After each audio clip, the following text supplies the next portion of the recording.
Okay. So as we had spoken earlier today, there were questions about various procedures, best procedures. So I've got this talk, which is selecting the best weight loss procedure. So when we talk about weight loss procedures, as you are here for this session today and tomorrow, I think in both sessions combined, you will be exposed to our national leaders in these procedures, whether it is sleeve or MGB or RYGB or endoscopic. And at the end of it, as I was mentioning in the morning, you should know about all procedures. Then you decide which is the best procedure. So we have endoscopic procedures, which are used things like gastric balloon. Then there is the endoscopic sleeve, which is there. It is also used for, endoscopy is also used for complications of bariatric surgery. It's also used for redo procedures. So there are a lot of endoscopic options which we have these days. When it comes to surgery, we talk about laparoscopic surgery, we talk about robotic surgery, and we also talk about revision bariatric surgery. So, best procedure. This has to be individualized to patients. So, there is no one best procedure for everyone. It is individualized. Just like when you go to buy mobile phones, you have iPhone, you have Android, you have Samsung, you have lots of options there. But there is no one best mobile phone. Most phones are being sold. And individuals, it depends who would suit which individual. So understanding the lifestyle of the patient is very important. So as Diba was talking about the nutrition, most important part of the lifestyle is the nutrition. So you need to know from the patient what kind of food they eat. Are they bulk eaters? Are they liquid calorie eaters? So someone who has gained weight by eating a lot of bulk food versus someone who has gained weight by drinking milkshakes and cold coffee, their metabolism is going to be different. So the surgery effect will also be different.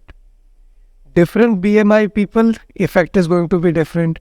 Vegetarians, non-vegetarians, young patient, old patient, all these factors have to be kept in mind. So the eating habits is very crucial in that case. Also, in addition to eating habits, their exercise and activity is also important. Because if there is somebody who's doing good amount of exercise, then we know that after surgery, if this person is going to continue to do exercise, they will have good muscle mass. Muscle mass is important for basal metabolic rate. So if somebody does not maintain their best muscle mass, the basal metabolic rate will fall and the effects are going to be different. So exercise and activity also relates to the amount of protein intake which this person will have. So somebody who is vegetarian will have difficulty in keeping up with the protein intake. Somebody who takes non-veg 3 times a day will have a different response. Along with that, if they are diabetic, they are hypothyroid, if they have some metabolic disorders of dyslipidemia, these factors are also important. Then comes follow-up and compliance. Is this patient going to come regularly to see me? If not, then certain procedures which require close monitoring can be difficult. If you do some malabsorptive procedure, patient doesn't come for follow-up, and as Diva was talking, suddenly they will have B12 deficiency and all sorts of confusing complaints which nobody will understand, because these vitamin and minerals and micronutrient deficiency cause vague symptoms. So if somebody is having forgetfulness or is having a gait which is slightly swaggering, then you don't know what is the cause. So follow-up compliance is again quite important. And lastly, as I said, comorbidity. Comorbidity is very crucial. Do they have diabetes? Do they have gastroesophageal reflux disease. So somebody with gastroesophageal reflux disease, you will not want to do sleeve gastrectomy. Somebody with diabetes, you would want to do a bypass operation. So when it comes to bariatric endoscopy, this is done for patients who are not obese enough to qualify for bariatric surgery, patients who are not fit for bariatric surgery, patients who do not want bariatric surgery. So we do bariatric endoscopy for this group of people. And we have options. One is gastric balloon, whereby we do an endoscopy, put in a balloon which stays in for about a month. This changes their diet habits. And sorry, not for 1 month, for 1 year. This changes their dietary habits. And after 1 year, when we remove the balloon, we expect them to continue with those kind of dietary habits. Another option, other than gastric balloon, to do endoscopically is what is known as an endoscopic sleeve gastroplasty. And here what we do is we put in an endoscope, and there, as you can see, I have put in the endoscope, and what the endoscope does is from inside, it sutures the greater curve. So it bunches up the greater curve and creates something like a sleeve there, and that will lead to early satiety. And this machine is like a sewing machine. Sorry? Yeah, so this is like a sewing machine. So you can see there, it's a double lumen tube. So I pick up, so there is this machine which has the needle which goes like this, and I go inside, pick up the mucosa, click, pick up, click, and that's how it close it up. Then this video I think I'll skip because most people know what a sleeve gastrectomy is. This is just a cartoon there. So in 2005, I started doing gastric banding. That's when I started bariatric surgery. And there, gastric banding sound fantastic. It is the most convenient procedure because I go inside, I put this band around the upper part of stomach, tighten it and come out. Very short stay. Some patients used to go home the same day. And I had no problem because I've not done any anastomosis. There is no staple knife or leakage. Patient goes home, no problem. It is the least invasive procedure because I am not invading anything. The results are reproducible. So whether I put a gastric band, you put a gastric band, or she puts a gastric band, results are going to be the same because it is the same gastric band. So same results. So nobody can say that, okay, he puts gastric band, the results are better than mine because it's the same gastric band. Then it is adjustable. Gastric band we could adjust. So the balloons you can tighten or loosen. So that's fantastic. Somebody wants to lose more weight, I tighten it. Somebody wants to go on a cruise and enjoy 1 week on a cruise, wants to eat and drink, loosen it, let them go for cruise, come back from the cruise, tighten it again. So adjustable. Then it is reversible. I remove the gastric band, somebody doesn't like the gastric band, I remove it. Fantastic. It is convertible. So somebody who's got a gastric band, later on we decide to do some other operation. We do a bypass or an MGB or a sleeve. It's convertible. You remove the band and do the other surgery. Minimum perioperative complications and most important, least mortality. So somebody who was saying that they were convinced by my earlier talk of MGB being best, now you should think this is the best because we have got all fantastic advantages here. But as Rutledge was saying, nobody does gastric banding today. So there are disadvantages. Patient has lot of upper GI symptoms. With the band there, all the time they feel like vomiting. All the time they are going like that because the band is tightened there. The weight loss is very slow because there is no hormonal. We were talking about enterohormone. There is no GLP-1, there is no GIP, there is no hormonal effect. So the estimated weight loss actually is much less. it is very easy to cheat. How? You have a band there. I take Coke, I drink, Coke goes through the band. I drink milkshake, goes through it. Cold coffee goes through it. So all my liquid calories can go through the band. And patient will come back saying that, you have put the band, but I have not lost any weight. Why? Because I am drinking all liquid calories. I don't know. Maximum corrections. Something or other keeps going wrong with the band. They're coming for tightening, loosening, something else is happening. Then, most important, there is a foreign body there. And that can cause erosion, it can cause ulceration, it can cause perforation, serious complications can take place. So, for these reasons, gastric band went out of vogue.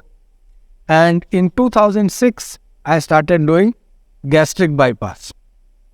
When gastric bypass I started, I said, fantastic. If you go through the literature, the best estimated weight loss you'll find is gastric bypass.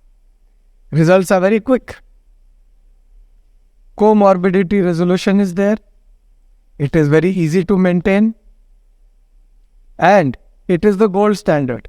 So today when you read any publication, given whether I am publishing Sleeve or MGB or anything, the publication always compares it to gastric bypass. So gastric bypass is the gold standard with which we are comparing everything. So it is the gold standard. So these are the benefits which are there. But what's the problem? This is the longest procedure. When you do gastric bypass, you are totally exhausted. It takes maximum time. In a very obese patient, to be struggling there, it becomes a very difficult operation. It's the longest procedure. There is a risk of leak. There is a risk of bleeding. It is practically irreversible. After all that thing which you are doing, to reverse it becomes very difficult. Patients have a high incidence of diarrhea because there is an alimentary limb, there is a BP limb. Nutritional supplement requirement is very high, as Diva was talking about earlier. Protein deficiency is very common. We have incidents of people who actually died because they couldn't maintain the protein. Redo surgery after gastric bypass is very difficult. Tomorrow when you see the presentations and videos of gastric bypass, you will understand why it is very difficult, because you've done a very complicated operation. Peri-op morbidity and mortality is much higher. So, what next? So, next operation I came to was sleeve gastrectomy, which I started in 2007.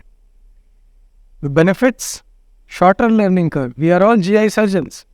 This is like partial gastrectomy. Fantastic. Such an easy operation. Wow. Why didn't this operation come earlier? I have been a surgeon to remove part of the stomach. No problem. So, learning curve is very small. People see 1 or 2 surgeries in the live workshop or conference. They say, oh, this is simple. I'll do it myself. It's a short learning curve. Nerves are intact, so there is no dumping. There is ghrelin which has got eliminated. We've had the session on sleeve this morning. No? Yep. So, Dr. Bhatia was here. Yeah, so he must have told you all the benefits much more than what I am telling you, because mine is just one slide. He would have shown you many slides on the benefits. So, eliminates ghrelin. So, ghrelin is gone. So, you'll feel less hungry. You will feel satisfied much faster. Early results are very good. And it is the first stage operation in super obese. So, in a super obese where you can't do any other surgery, you first do a sleeve gastrectomy. It is convertible. Because sleeve gastrectomy, if there is a problem tomorrow, it can be converted to a bypass. Not a problem.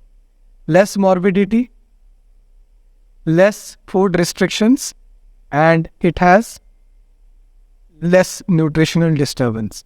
So, when you have patients, like we have patients in India who get surgery done and disappear, they don't come back to you.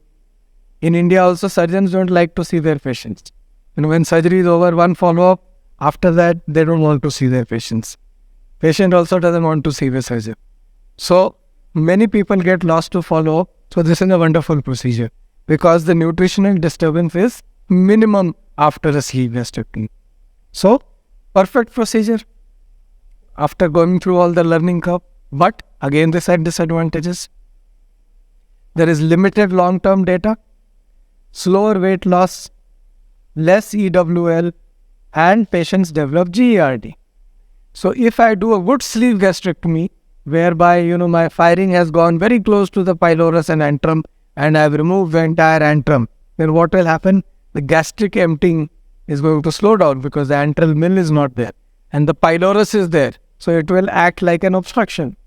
So GERD, because it's a small stomach tube, and patients having pre-existing GERD, it becomes worse. Then sleeve is irreversible.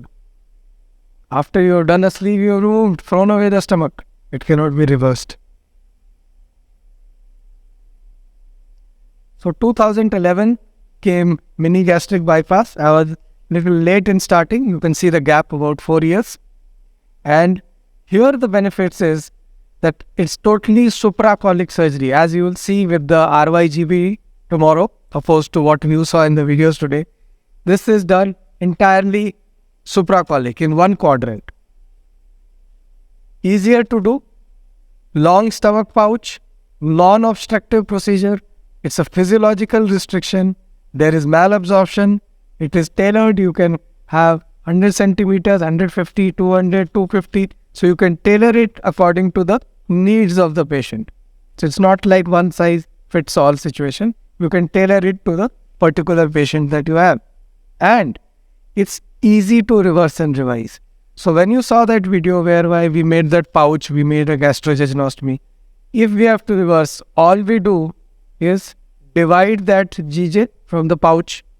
That's one stapler there. Between the pouch and the remaining stomach which you had left, one stapler there, and close the hole.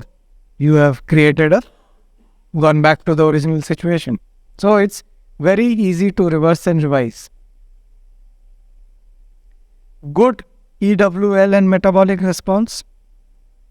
Disadvantages: limited long-term data. It's one of the newest procedures. Few surgeons only are doing it.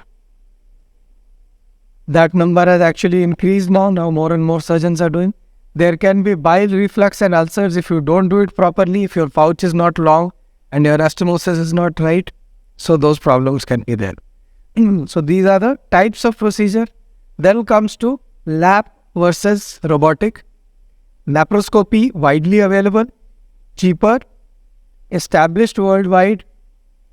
Robotic, you get a 2-3D, like Dr. Abhishek would have shown you, articulating instruments, 4-port control, very good in super obese. So in super obese, like I mentioned many times, we do the 2-stage. First stage you do sleep, second stage you do bypass. But with robotic, in super obese, there is no problem because the robot that is lifting up the abdominal wall. So we can do a 1-stage bypass. So that's another great advantage of robot. In super obese patients above 50 BMI, I always like to do robotic. It's very good for revision. I think this video Dr. Abhishek already showed. This is a 270 kg patient. That's the robot. Is it the same patient? It might be another patient. Many of our patients are over 200. It will show up. I don't remember. There in the slide is actual weight. I think 275 is that patient from Ranchi. There was one patient who came with oxygen. So he came by road, by car, because he couldn't travel by train or flight. And so 1 hour afterwards, shifted to the room. 6 hours later, he can walk to the toilet. So because of less trauma and quick recovery. So that's him. There are many other examples and skip through that. So which procedure finally? So what do I prefer? In BMI less than 32, I will give them the option of gastric balloon or ESG. BMI 32 to 40, who are willing for lifestyle changes, sleeve gastrectomy is what I would prefer. 40 to 50, a Roux and Y gastric bypass. more than 50, a mini gastric bypass. Patients who have metabolic issues, whether it's diabetes or dyslipidemia, prefer a bypass operation because that's where you get the maximum hormonal benefits. GERD, Roux-en-Y gastric bypass. System failures, like if somebody has a renal failure problem or a liver issue or some other issue, then in those cases do a sleeve gastrectomy because you don't want malabsorption. Malabsorption can make things worse for those people. And sleeve and band revision. So if I have to do a revision operation, I would always do an MGB because you are converting a restrictive procedure to a malabsorptive procedure. So it goes something like that. Endoscopy, sleeve, RYGB, MGB. So something like that is what I follow. This is my personal guidelines. There is final guidelines. Everyone has to make their own guidelines for themselves. So obesity management, basically we are talking about nutritional, bariatric, exercise, medical, cosmetic. So when it comes to bariatric, it is endoscopy or surgery. When I talk about cosmetic, it's basically a non-bariatric or post-bariatric situation. So cosmetic, in a normal BMI people, they do liposuction, abdominoplasty is done in post-bariatric, when there is loose skin. So the surgery can be done by laparoscopy or robotic. And the non-bariatric cosmetic procedures are liposuction, cool scouting out therapy, and in post-bariatric abdominoplasty. So overall, this is the algorithm for obesity management. And I think everybody must be exhausted by now. So I would like to thank you from our bariatric team. If you want to get in touch with us, you can just Google my name. You will find our number and contact details. Thank you very much.